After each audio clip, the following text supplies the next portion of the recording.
moi je pense que c'est effectivement un projet qui va dans le bon sens. Je pense que ça tombe au bon moment, si je puis dire, par rapport à tout le travail qui s'est fait au niveau des états généraux de l'alimentation, qui a permis pour la première fois, en tout cas depuis très très longtemps, de mettre tout le monde autour de la table et que chacun puisse se parler, s'écouter sans trop s'agresser. Voilà, donc je pense que c'est bien.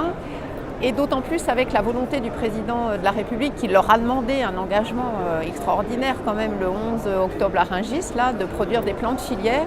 Et je pense qu'effectivement ce projet de charte et de concept de développé par Ferme France, je trouve que ça va tout à fait en complémentarité avec ce qu'on travaille en ce moment, c'est-à-dire de pouvoir se rassembler et regarder ce que fait l'autre et s'évaluer sans que ça pose des problèmes, au contraire que ça permette d'avancer. Donc je pense que c'est bien.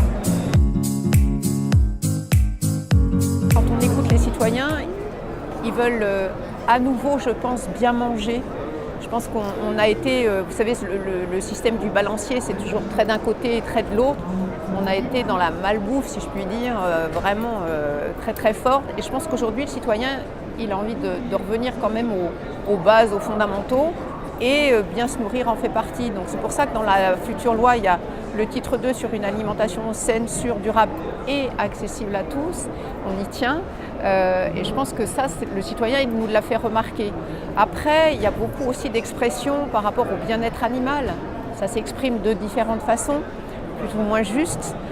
Mais ça s'exprime, il faut qu'on en tienne compte et que, à mon avis, les agriculteurs, ceux qui sont vraiment au plus près des bêtes, puissent communiquer sur comment ils travaillent avec les bêtes et ô combien ils sont proches de leurs bêtes, quoi. Je suis responsable du texte, donc cette loi, la commission des affaires économiques est saisie au fond, donc avec un rapporteur, Jean-Baptiste Moreau, une responsable de texte, Monique Limon, de l'Isère, je le dis, donc moi-même, et puis la commission du développement durable qui est saisie pour avis, avec une rapporteure, Laurence Maillard-Meignery, et une responsable de texte, Sandrine Lefeur, qui est elle-même agricultrice en bio. Donc c'est vraiment très très important qu'on travaille ensemble, c'est pas chacun de son côté, l'économie et le développement durable, on marche vraiment ensemble. Et puis moi en tant que responsable de texte, ma responsabilité est de vraiment faire s'exprimer chaque député de manière individuelle pour porter notre vision de manière collective. Il y a beaucoup de députés qui s'intéressent à l'agriculture. Ils sont tous en lien avec leurs circonscriptions qui sont pour beaucoup rurales, périurbaines, mais beaucoup rurales. Et ils veulent tous participer à cette nouvelle loi parce que c'est vraiment un tournant.